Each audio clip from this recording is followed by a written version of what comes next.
শহরের সবচেয়ে দামি কফি শপ পিয়ালি জানালার পাশে বসে আছে। পরনে ডিজাইনার পোশাক, চোখে দামি সানগ্লাস। আমি ওর উল্টো দিকে বসে আছি প্রায় 10 মিনিট ধরে। ও একবারও আমার দিকে তাকায়নি। ওর ফোন স্ক্রল করাটাই যেন পৃথিবীর সবচেয়ে গুরুত্বপূর্ণ কাজ। রাকেশ, এই ঘড়িটা পাল্টাও। এই সস্তা ব্র্যান্ডের ঘড়ি পরে আমার সামনে বসলে আমার রুচিতে বাধে। লোকে দেখলে কি ভাববে? আমার রুচি নিয়ে প্রশ্ন তুলবে না? পিয়ালি, এটা আমার বাবার দেওয়া ঘড়ি। আমার কাছে এর মূল্য কোনো ব্র্যান্ড দিয়ে বিচার করা সম্ভব নয়।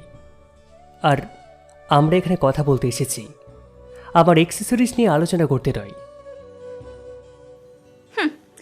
তোমার ওই আবেগী কথাগুলো মধ্যবিত্ত ড্রয়িং রুমের জন্য জমিয়ে রাখো। পিয়ালি চ্যাটার্জির সাথে রিলেশনে থাকতে গেলে স্ট্যান্ডার্ড মেনটেন করতে হয়। তোমার ফ্যামিলি ব্যাকগ্রাউন্ড আমি জানি, তাই বলে সবসময় সেটাকে বয়ে বেড়াতে হবে কেন? তোমার কাছে কি সব কিছুর পরিমাপ টাকাই? ভালোবাসা, সম্মান, এই শব্দগুলোর কি কোনো জায়গা নেই তোমার অভিধানে? সম্মান? সম্মান তো তারাই চায় যাদের কাছে দেখানোর মতো আর কিছু নেই। আমার কাছে টাকা আছে, পাওয়ার আছে। আমি যখন কোথাও দাঁড়াই, মানুষ আমার ড্রেস আর লাক্সারি দেখে মাথা নত করে। ওটাই আমার কাছে সম্মান। তোমার মতো ভালো মানুষ হয়ে আমি কি পাবো? তোমার এই অহংকার কোনোদিন তোমাকে একা করে দেবে পিয়ালি। তুমি মানুষকে মানুষ হিসাবে না, বরং পণ্য হিসেবে দেখো। আমি তোমাকে ভালোবাসি বলেই হয়তো এখন এখানে বসে আছি। ওহ প্লিজ, আমাকে ভালোবাসো বলে ধন্য করছো নাকি? আমার পেছনে লাইনে কতজন দাঁড়িয়ে থাকে জানো? জাস্ট একটা ইশারায় আমি তোমার মতো 10 জনকে কিনে নিতে পারি। তুমি আমার বয়ফ্রেন্ড হওয়ার সুযোগ পেয়েছো, এটাই তোমার জীবনের সবচেয়ে বড় অ্যাচিভমেন্ট হওয়া উচিত। ভালোবাসা কেনাবেচা জিনিস নয় পিয়ালি, আর আমি বিক্রি হওয়ার মতো ছেলেও নই। আমি ভাবতাম তোমার এই কঠিন আবরণের ভিতরে একটা নরম মন আছে, কিন্তু আজ মনে হচ্ছে আমি ভুল ছিলাম। নরম মন? ওইসব বস্তা পচা সিনেমার ডায়লগ আমায় দিও না। শোনো রাকেশ, আমি যা বলবো তাই হবে। আমি যখন যে ব্র্যান্ডের গিফট চাইবো সেটা তোমাকে অ্যারেঞ্জ করতে হবে। আমি যেখানে যেতে চাইবো তোমাকে নিয়ে যেতে হবে। আমার ইচ্ছেটাই শেষ কথা। তোমার কোনো মতামত দেওয়ার রাইট আমি দিইনি। যদি আমি না করি, যদি আমি তোমার এই ডিক্টেটরশিপ মেনে না নিই, তাহলে কাল থেকে আমার ছায়াও দেখতে পাবে না। আমার সাথে থাকতে হলে আমার জুতো পালিশ করার মতো মানসিকতা থাকতে হবে। তোমার ওই ইগোটা পকেটে ভরে রাখো। পারবে তো? নাকি এখনই মিটে যাবে সব? আমি তোমাকে বদলাতে চেয়েছিলাম পিয়ালি, কিন্তু তুমি অন্ধ হয়ে আছো তোমার ওই অহংকারে। তুমি জানো না, মানুষ যখন খুব উঁচুতে ওঠে তখন একা হয়ে যাওয়ার ভয়টা সব থেকে বেশি থাকে। ভয় ভয় পায় দুর্বলরা। আমি পিয়ালি চ্যাটার্জি, আমার ডিকশনারিতে ভয় শব্দটা নেই। এখন কফির বিলটা পে করো আর আমাকে শপিং মলে নামিয়ে দিয়ে এসো। ড্রাইভার আজ ছুটিতে, তাই তোমাকে আজ আমার ড্রাইভার হওয়ার পারমিশন দিলাম। নিজেকে ভাগ্যবান মনে করো। তোমার এই অহংকারই একদিন আমাদের সম্পর্কের কাল হবে পিয়ালি, কিন্তু আমিও দেখতে চাই তোমার এই ঔদ্ধত্যের শেষ কোথায়। শপিং মলের এসির ঠান্ডা হাওয়ায় পিয়ালির মেজাজ যেন আরও চড়ে আছে। একের পর এক ড্রেস ট্রায়াল দিচ্ছে আর রিজেক্ট করছে। আমি পাশে দাঁড়িয়ে ওর ব্যাগগুলো ধরে আছি। ও একবারের জন্য জানতে চায়নি যে আমি ক্লান্ত কিনা। এটা ধরো। কি বিশ্রী ফেব্রিক! ভাবতেই পারছি না এগুলো মানুষ পরে কিভাবে। রাকেশ, তুমি ওভাবে দাঁড়িয়ে আছো কেন? ব্যাগগুলো ঠিক করে ধরো। ওগুলো খুব দামি, মাটিতে ঠেকে গেলে তোমার 1 মাসের মাইনে দিয়েও পরিষ্কার করাতে পারবে না। পিয়ালি, আমি গত 3 ঘন্টা ধরে তোমার ব্যাগগুলো বয়ে বেড়াচ্ছি। আমার পায়ের অবস্থা খুব একটা ভালো না। একটু কি কোথাও বসা যায় না? কথা ছিল আমরা ডিনার করব। ডিনার? আমার মুড এখন শপিং করার। আর ব্যাগ বইতে তোমার কষ্ট হচ্ছে? তোমার তো গর্ব হওয়া উচিত যে আমার মতো একটা মেয়ে শপিং অ্যাসিস্ট্যান্ট হিসেবে কাজ করছো। বাইরে গিয়ে দেখো কতজন ছেলে আমার একটা ইশারার জন্য হাঁপাচ্ছে। আমি তোমার বয়ফ্রেন্ড পিয়ালি, তোমার কেনা গোলাম নই। লোকজনের সামনে তুমি যেভাবে আমাকে ট্রিট করছো সেটা আমার আত্মসম্মানে লাগছে। আত্মসম্মান? যার পকেটে জোর নেই তার আবার কিসের আত্মসম্মান? তুমি আমার সাথে থাকো বলেই আজ এই লাক্সারি মলে ঢোকার সাহস পাচ্ছ, নয়তো রাস্তার ধারের ওই সস্তা দোকানেই তোমার দৌড়। বেশি কথা না বলে ওই লাল ড্রেসটা তুলে নাও, ওটা আমার চাই। আমি ওটা কিনবো না। আমার বাজেটে এখন আর কোনো গিফট কেনার জায়গা নেই। আর তাছাড়া তোমার ব্যবহারের ধরন না বদলালে আমি আজই চলে যাব। যাওয়ার ভয় দেখাচ্ছ? পিয়ালি চ্যাটার্জিকে ছেড়ে যাওয়ার ক্ষমতা তোমার আছে? তুমি জানো আমি চাইলে এই মুহূর্তে তোমার ক্যারিয়ার বরবাদ করে দিতে পারি। জাস্ট একটা ফোন কল আর তোমার চাকরিটা থাকবে না। তুমি এতটা নীচ হতে পারো পিয়ালি? একটা সম্পর্কের মধ্যে তুমি ক্ষমতা লড়াই নিয়ে আসছো। আমি তোমাকে ভালোবেসেছি তোমার টাকা দেখে নয়, মানুষ হিসাবে। কিন্তু আজ দেখছি তুমি মানুষ হিসাবে জিরো। ভালোবাসা দিয়ে পেট ভরে না রাকেশ। এই যে এসি রুমে দাঁড়িয়ে আছো, এই যে লাক্সারি লাইফ দেখছো, এসবই ক্ষমতার জোরে। তুমি যদি আমার কথা মতো না চলো তবে তুমি আমার যোগ্য নও। আমার পাশে থাকতে গেলে তোমাকে মাথা নিচু করেই থাকতে হবে, এটাই আমার নিয়ম। তোমার নিয়মগুলো তোমার কাছে রাখো পিয়ালি। আমি মানুষ, তোমার হাতের পুতুল নই। তুমি হয়তো অনেক দামি কাপড় পরো, কিন্তু তোমার বোনটা বড়ই সস্তা। মুখ সামলে কথা বলো রাকেশ। আমার বাড়ির কাজের লোকও তোমার চেয়ে বেশি স্যালারি পায়। তোমাকে দয়া করে আমার সাথে ঘুরতে দিয়েছি বলে নিজেকে বিশাল কিছু ভেবো না। এখন এই মুহূর্তেই ক্ষমা চাও আমার কাছে, সবার সামনে হাঁটু গেড়ে ক্ষমা চাও। আমি কোনো অন্যায় করিনি পিয়ালি, আর তোমার এই অহংকারের সামনে আমি কোনোদিনও মাথা নত করব না। তুমি আজ আমায় অপমান করলে, কিন্তু মনে রেখো অহংকার পতনের মূল। একদিন তুমি এই রাজপ্রাসাদে একা হয়ে পড়বে, সেদিন এই সস্তা রাকেশকে তুমি তোমার পাশে পাবে না। খুব বড় বড় কথা শিখছো দেখছি। ঠিক আছে, আজ থেকে তোমার ফোন আমি ব্লক করলাম। দেখি কতদিন তোমার ওই আত্মসম্মান নিয়ে টিকে থাকো। আমার পা চাটতে চাটতে আবার ফিরে আসবে তুমি। আই নো ইট। এখন আমার চোখের সামনে থেকে দূর হও। ঠিক আছে পিয়ালি, আমি চলে যাচ্ছি, তবে ফিরে আসার জন্য নয়, নিজেকে খুঁজে পাওয়ার জন্য। ভালো থেকো পিয়ালি, তুমি তোমার ওই অহংকার নিয়ে।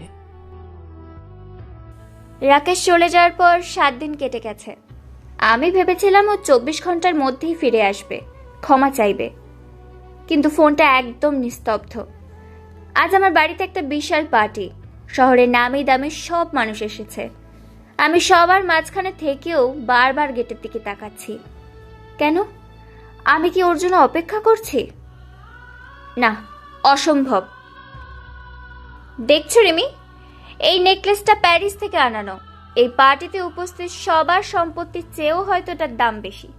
বন্ধুরা প্রশংসা করছে, কিন্তু আমার মন বারবার রাকেশের ওই শান্ত চেহারাটা খুঁজছে। হঠাৎ আমার এক বন্ধু জিজ্ঞেস করলো, রাকেশ কোথায়? রাকেশ? ওই সস্তা ছেলেটার কথা আর বলো না। ওর ইগো খুব বেশি হয়ে গিয়েছিল, তাই ওকে ওর যোগ্য জায়গায় পাঠিয়ে দিয়েছি। আমার সাথে থাকতে গেলে যে স্ট্যান্ডার্ড লাগে সেটা ওর নেই। ভিআইপি পার্টি শেষ হলো। রাত গভীর। আমি আমার বিশাল ডাইনিং টেবিলে একা বসে আছি। চারিদিকে নিস্তব্ধতা। আমি রাকেশের নাম্বারে ডায়াল করলাম, কিন্তু ও পাশে ফোন বন্ধ। How dare he! আমার ফোন বন্ধ করে রাখার সাহস পায় কি করে? ও কিভাবে? আমি ওর জন্য কাঁদছি? কখনোই না। আমি পিয়ালি চ্যাটার্জি। আমার চোখের জলও ওর অকাতের বাইরে। পরদিন সকালে পিয়ালি সরাসরি রাকেশের অফিসে চলে গেল। রাকেশ তখন কাজ করছিল। এখানে কেন এসেছো পিয়ালি? এটা তোমার শপিং মল বা পার্টি হল নয়। এখানে মানুষ কাজ করে। তোমার সাহস তো কম না, আমার ফোন ব্লক করে রেখেছো। তুমি জানো আমি চাইলে এই মুহূর্তে তোমার বসকে বলে তোমাকে বরখাস্ত করাতে পারি। তুমি সেটা এর আগেও বলেছো পিয়ালি, করে দাও না। তোমার ক্ষমতার জোর আমিও জানি, কিন্তু মনে রেখো পিয়ালি, তুমি আমার চাকরিটা কেড়ে নিতে পারো, আমার ভালোবাসা কেড়ে নিতে পারো, কিন্তু আমার এই ব্যক্তিত্বকে নয়। ভালোবাসা? তুমি আমায় ভালোবাসো? ভালো যে বাসে সে তার প্রেমিকাকে এভাবে ইগনোর করে? আমি এসেছি তোমাকে একটা লাস্ট চান্স দিতে। চলো আজ আমার সাথে লাঞ্চে, আর কালকের অপমানের জন্য সরি বলো। তুমি এখনো সেই এক জায়গাতে আটকে আছো। অপমান আমি করিনি পিয়ালি, তুমি করেছিলে। আর ক্ষমা, ক্ষমা তোমার চাওয়া উচিত ছিল, কিন্তু তুমি সেটা পারবে না, কারণ তোমার অহংকার তোমার বিবেকের চেয়ে বড়। Stop it! বিবেক টিবেক দিয়ে আমাকে লেকচার দেবে না। তোমার মতো হাজারটা রাকেশ আমার পায়ের কাছে বসে থাকার জন্য রেডি। আমি জাস্ট চাইছিলাম তুমি একটু স্মার্ট হও। আমি স্মার্ট হতে চাই না পিয়ালি, আমি মানুষ হতে চাই, যে মানুষটা তার সঙ্গীকে সম্মান দিতে জানে। তুমি আজ এই দামি অফিসে এসেও আমাকে ছোট করছো। তুমি আসলে কাউকে ভালোবাসতে পারো না, তুমি শুধু রাজত্ব করতে চাও। রাজত্ব আমি করি আর করবই। তুমি আজ আমায় রিজেক্ট করলে তো দেখে নিও রাকেশ, এক সপ্তাহের মধ্যে তুমি পথে বসবে। আমি তোমাকে এমন জায়গায় নিয়ে যাব যেখান থেকে ফেরার কোনো পথ থাকবে না। আমি পথের মানুষ হতে রাজি আছি, কিন্তু তোমার সোনার খাঁচায় বন্দি হতে নয়। এখন তুমি আসতে পারো, আমার অনেক কাজ আছে। You will regret this. Piyali চ্যাটার্জিকে ফিরিয়ে দেওয়ার মাসুল তোমাকে সারা জীবন দিতে হবে। রাকেশের অফিস থেকে ফিরে পিয়ালি যেন একটা জ্বলন্ত আগ্নেয়গিরি হয়ে উঠেছে। তার ইগোতে আঘাত লাগার মানে হলো ধ্বংসলীলা শুরু হওয়া। সে সোজা তার বাবার ক্যাবিনেটে গিয়ে ঢুকল। ড্যাড, আমি চাই আর্ট ডিজাইন ফার্মের ওই প্রজেক্টটা যেন ক্যান্সেল হয়ে যায়। আর হ্যাঁ, ওই অফিসের রাকেশ নামে যে ছেলেটা আছে ওকে যেন কেউ এই শহরে চাকরি না দেয়। আমি ওর অহংকার ধুলোয় মিশিয়ে দিতে চাই। পিয়ালির বাবার ক্ষমতার দাপটে রাকেশের চাকরিটা চলে গেল মাত্র কয়েক ঘন্টার ব্যবধানে। রাকেশকে অফিস থেকে বের করে দেওয়া হলো। সে রাস্তায় দাঁড়িয়ে, হাতে তার সেই সাধারণ ব্যাগটা। ঠিক তখনই পিয়ালির দামি গাড়িটা তার সামনে এসে থামল। কি হলো রাকেশ? তোমার ব্যক্তিত্ব আর আত্মসম্মান কি এখন তোমাকে দুবেলা খাবার জোগাবে? দেখলে তো, আমি বলেছিলাম না তুমি পথে বসবে। তুমি সত্যি খুব শক্তিশালী পিয়ালি। একটা মানুষের রুটি রুজি কেড়ে নিতে তোমার 1 মিনিটের সময় লাগলো না। কিন্তু তুমি কি জানো, তুমি যতবার আমাকে নিচে নামানোর চেষ্টা করেছ, তুমি নিজে তার চেয়েও অনেক বেশি গভীরে নেমে যাচ্ছ। এখনো এত তেজ? তোমার চাকরি নেই, ব্যাংক ব্যালেন্স প্রায় শূন্য, আর তুমি এখন আমাকে নীতি কথা শোনাচ্ছ? শোনো রাকেশ, এখনো সময় আছে। আমার পা ধরে ক্ষমা চাও, আমি তোমাকে আমার অফিসের ম্যানেজার বানিয়ে দেব। তোমার যা স্যালারি ছিল তার 3 গুণ দেব। শুধু স্বীকার করো যে তুমি আমার কেনা গোলাম। 3 গুণ স্যালারি? তুমি মনে করছো পৃথিবীর সব মানুষ তোমার বাবার অফিসের এমপ্লয়ীদের মতো টাকার কাছে বিক্রি হয়ে যায়? পিয়ালি, আজ আমি ভিখারি হতে পারি, কিন্তু তোমার ওই নোংরা দয়া নেওয়ার মতো আমি ছোট হইনি। Shut up! Just shut up! তুমি কি ভেবেছো আমি তোমাকে ছেড়ে দেব? এই শহরে তুমি যেখানেই যাবে আমার ক্ষমতা তোমার পিছু নেবে। কেউ তোমাকে 1 গ্লাস জলও দেবে না আমার পারমিশন ছাড়া। তুমি আমার শহর কেড়ে নিতে পারো, কিন্তু আমার ঈশ্বরকে নয়। জানো পিয়ালি, আজ আমার খুব কষ্ট হচ্ছে। তোমার জন্য নয়, তোমার ভিতরের ওই মরে যাওয়া মানুষটার জন্য। তুমি আসলে খুব একা। এই দামি গাড়ি, এই ক্ষমতা, এগুলো শুধু তোমার একাকিত্ব ঢাকার দেওয়াল। আমি একা নই, আমার চারপাশে হাজার হাজার মানুষ। আর তুমি তুমি আজ থেকে রাস্তার কুকুরদের সাথে রাত কাটাবে। তোমার ওই ভাঙা ঘড়িটা নিয়ে বসে থেকো, দেখো ওটা তোমাকে কত সম্মান দেয়। সময় কারোর জন্য থেমে থাকে না পিয়ালি। আজ তোমার সময়, কাল হয়তো অন্য কারোর হবে। আমি চললাম। আর হ্যাঁ, তোমার দেওয়াই দাবি পারফিউমের গন্ধটা আবার দম বন্ধ করে দিচ্ছিল। খোলা রাস্তায় অন্তত নিঃশ্বাস নিতে পারবো। ড্রাইভ, এখনই চলো এখান থেকে। আমি এই সস্তা মুখটা আর দেখতে চাই না। গাড়ি চলতে শুরু করলো। পিয়ালি লুকিং গ্লাসে দেখল রাকেশ একা হেঁটে যাচ্ছে। ভিড়ের মধ্যে তার ওই রিজু ভঙ্গিটা কেন যেন পিয়ালির বুকটা কাঁপিয়ে দিল। সে কি সত্যি জিতল, নাকি আরও বড় কিছু হারালো? রাকেশকে শহর ছাড়া করার দম্ভ নিয়ে পিয়ালি নিজের জগতে মত্ত ছিল, কিন্তু সময় সবসময় একভাবে যায় না। পিয়ালির বাবা এক বিশাল ব্যবসায়িক জালিয়াতির মামলায় ফেঁসে গেলেন। রাতারাতি তাদের সম্পত্তি সিল করে দেওয়া হলো। যে পিয়ালি দামি গাড়িতে ছাড়া চলতো না, আজ তাকে সাধারণ ট্যাক্সির জন্য রাস্তায় দাঁড়িয়ে থাকতে হচ্ছে। শোনো রিমি, আমি জানি আমার বাবার অ্যাকাউন্টে প্রবলেম হয়েছে, কিন্তু তুমি কি আমাকে কিছু টাকা ধার দিতে পারো? আমার এই মুহূর্তে থাকার মতো কোনো জায়গা নেই। দুঃখিত পিয়ালি, আমার স্ট্যান্ডার্ডের সাথে এখন তোমার অবস্থা মিলছে না। ভালো থেকো। সবাই সবাই আমাকে ছেড়ে চলে গেল। এই তো সেদিনও যারা আমার পায়ের কাছে বসে থাকতো, আজ তারা আমার ফোন ধরছে না। আমার কি কোনো দাম নেই টাকা ছাড়া? ঠিক সেই সময় ঝমঝম করে বৃষ্টি নামল। পিয়ালি ভিজে একসা হয়ে একটা ছাউনির নিচে দাঁড়ালো। সেখানে এক কোনায় কেউ একজন বসেছিল। অন্ধকারে ভালো বোঝা যাচ্ছিল না। পিয়ালি ভিজে কাঁপতে কাঁপতে তার দিকে তাকালো। এই যে, একটু সরে বসুন। আমার গায়ের দামি ড্রেসটা নষ্ট হয়ে যাচ্ছে। একটু কি কমন সেন্স নেই আপনার? ভেজা কাপড়ে তো দামি আর সস্তার তফাৎ থাকে না পিয়ালি। জল সবার জন্য সমান ঠান্ডা। রাকেশ, তুমি তুমি এখানে কেন? তুমি তো ভিখারি হয়ে যাওয়ার কথা ছিল, তোমার এই অবস্থা কেন? ভিখারি আমি হইনি পিয়ালি। আমি একটা ছোট্ট রেডিও স্টেশনে কাজ করছি। নিজের যোগ্যতায় মাথা উঁচু করে বেঁচে আছি। আর তুমি, তোমার ওই ক্ষমতা, তোমার ওই দাপট কোথায় গেল? আমার কিচ্ছু হয়নি, এটা জাস্ট একটা ব্যাড প্যাচ। ড্যাড সব ঠিক করে দেবে।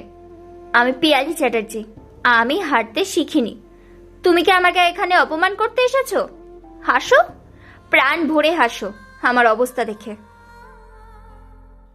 পিয়ালির কাছে এগিয়ে এসে নিজের ছাতাটা ওর দিকে বাড়িয়ে দিয়ে বললাম, আমি তোমার মতো নিচু মনে নয় পিয়ালি। কাউকে বিপদে দেখে হাসাটা আমার শিক্ষা নয়। তুমি ভিজে যাচ্ছ, এই ছাতাটা নাও। তোমার দয়া চাই না আমার। ওই সস্তা ছাতা নিয়ে আমি হাঁটবো? আমি ট্যাক্সি ডাকবো। আমার কাছে এখনো ডিক্টেটরশিপ চালানোর মতো তেজ আছে।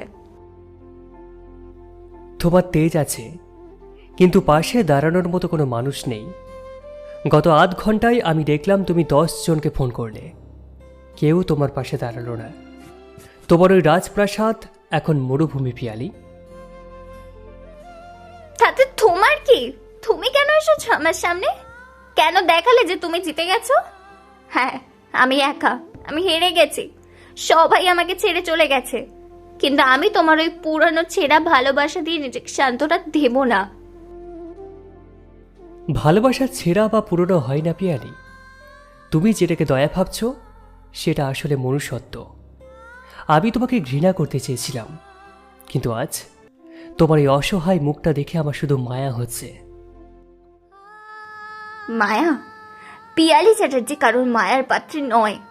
যাও এখান থেকে, নিজের ওই সাধারণ জীবন নিয়ে সুখে থাকো। আমাকে আমার মতো মরতে দাও। ছাতাটা পিয়ালির হাতে জোর করে ধরিয়ে দিয়ে বললাম, মরতে দেওয়াটা সহজ পিয়ালি, কিন্তু জীবন দেওয়াটা কঠিন। আজ তোমার অহংকার ভেঙেছে, কিন্তু মনটা এখনো পাথরের মতো শক্ত। আমি প্রার্থনা করি কোনো দিন যেন তুমি নিজেকে চিনতে পারো।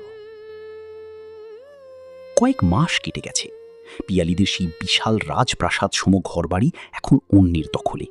পিয়ালি এখন একটা ছোট ভাড়া বাড়িতে থাকে। দামি পারফিউমের বদলে তার গায়ে এখন পরিশ্রমের গন্ধ। সে আজ বুঝতে পেরেছে মানুষ বড় হয় তার বৃত্তে নয়, তার চিত্তে। আজ রাকেশের রেডিও স্টেশনে একটি লাইভ শো চলছে। পিয়ালি বাইরে দাঁড়িয়ে শুনছে। ভালোবাসা আসলে কোনো পাবার গেম নয়। ভালোবাসা হলো একে অপরের আয়না হওয়া, যেখানে নিজের খামতিগুলো দেখা যায়, আবার নিজেকে শুধরে নেওয়ার সুযোগ পাওয়া যায়। শো শেষ করে রাকেশ যখন স্টেশন থেকে বেরোলো, দেখল গেটের সামনে পিয়ালি দাঁড়িয়ে আছে। পরনে সাধারণ একটা সুতির শাড়ি, চোখে সেই উদ্ধত চশমাটা নেই। পিয়ালিকে দেখে রাকেশ থমকে দাঁড়ালো। রাকেশ, একটু সময় হবে, কথা ছিল। পিয়ালি, তুমি এখানে? তোমার তো এখন দামি কোনো ক্লাব বা পার্টিতে থাকার কথা। এই ধুলোপাখা রাস্তায় তুমি মানিয়ে নিতে পারছো তো? তুমি ঠিকই বলেছিলে রাকেশ, অহংকার মানুষের দৃষ্টি কেড়ে নেয়। আমি অন্ধ ছিলাম। আমি ভেবেছিলাম টাকা দিয়ে আমি পৃথিবীটা কিনে নিয়েছি, কিন্তু আজ দেখছি আমার পকেটে যখন টাকা নেই, তখন আমার পরিচয়টাও হারিয়ে গেছে। শুধু একটা পরিচয় বাকি আছে, আমি একজন খুব খারাপ মানুষ। নিজেকে এত ছোট করছো কেন পিয়ালি? তুমি তো পিয়ালি চ্যাটার্জি। তোমার তো মাথা নত করার কথা নয়। ওই পিয়ালি চ্যাটার্জি মরে গেছে রাকেশ। সেই পিয়ালি আজ এই পিয়ালিকে দেখে ঘৃণা করে। আমি আজ তোমার কাছে কোনো দয়া চাইতে আসিনি, এমনকি ভালোবাসার দাবি জানাতেও আসিনি। আমি শুধু ক্ষমা চাইতে এসেছি। আমি তোমার জীবন নষ্ট করতে চেয়েছিলাম, অথচ তুমি আমার অন্ধকার সময়ে ছাতা বাড়িয়ে দিয়েছিলে। আমি তোমাকে ক্ষমা তো অনেক আগেই করে দিয়েছি পিয়ালি। ঘৃণা পুষে রাখার মতো সময় আমার কাছে নেই। আমি চাই তুমি নিজের পায়ে দাঁড়াও আর নতুন করে বাঁচো। আমি কি আর কোনোদিন সেই পিয়ালি হতে পারবো না যাকে তুমি ভালোবাসতে? আমি জানি আমি তোমার অযোগ্য। আমি তোমার ঘড়ি নিয়ে ঠাট্টা করেছি, তোমার পরিবারকে ছোট করেছি, কিন্তু বিশ্বাস করো রাকেশ, আজ আমার এই শূন্য পকেটে তোমার প্রতি যে শ্রদ্ধাটা আছে, সেটা আমার কোটি টাকার নেকলেসের চেয়েও দামি। মানুষ যখন তার ভুল বুঝতে পারে, তখন সে আসলে অযোগ্য থাকে না পিয়ালি, সে আরও বেশি শুদ্ধ হয়ে যায়। কিন্তু আমাদের মাঝখানের এই দেওয়ালটা কি সত্যিই ভেঙেছে, নাকি এটা শুধু সময়ের প্রয়োজনে তোমার সাময়িক পরিবর্তন? পরীক্ষা করে দেখো রাকেশ, আমাকে তোমার অফিসে পিয়ন করে রাখো, তোমার জুতো পরিষ্কার করতে দিলেও রাজি। আমি কিচ্ছু মনে করব না, শুধু আমাকে তোমার জীবন থেকে একদম মুছে দিও না। আমি বুঝতে পেরেছি পিয়ালি চ্যাটার্জির পরিচয় তার সম্পত্তিতে নয়, তোমার ভালোবাসায় ছিল। ধীরে ধীরে পিয়ালির চোখের জলটাকে মুছিয়ে দিয়ে বললাম, আমি কোনো দিন কাউকে নিজের গোলাম করে রাখতে চাইনি পিয়ালি। আমি চেয়েছিলাম একজন সঙ্গী। যদি তুমি সত্যি বদলে গিয়ে থাকো, তবে এই নতুন পিয়ালিকে আমি স্বাগত জানাতে পারি। তবে মনে রেখো, এবার আমাদের রাস্তাটা হবে সমান্তরাল, কেউ কারোর উপরে নয়। আমি রাজি রাকেশ, আমার সব অহংকার আজ এই রাস্তায় ধুলোয় মিশিয়ে দিলাম। তুমি আমাকে মানুষ হিসেবে গ্রহণ করো, মহারানী হিসেবে নয়। ঠিক আছে, চলো। তবে আজ আর কোনো দামি রেস্তোরাঁ নয়, রাস্তার ধারের ওই দোকানের চা আর বিস্কুট খাই। পারবে তো? তোমার সাথে ওই চাই পৃথিবীর সবচেয়ে দামি পানীয় হবে আমার কাছে। চলো। রাকেশ আর পিয়ালি পাশাপাশি হাঁটতে শুরু করলো। পিয়ালির হাঁটায় আজ কোনো দম্ভ নেই, আছে এক অদ্ভুত শান্তি।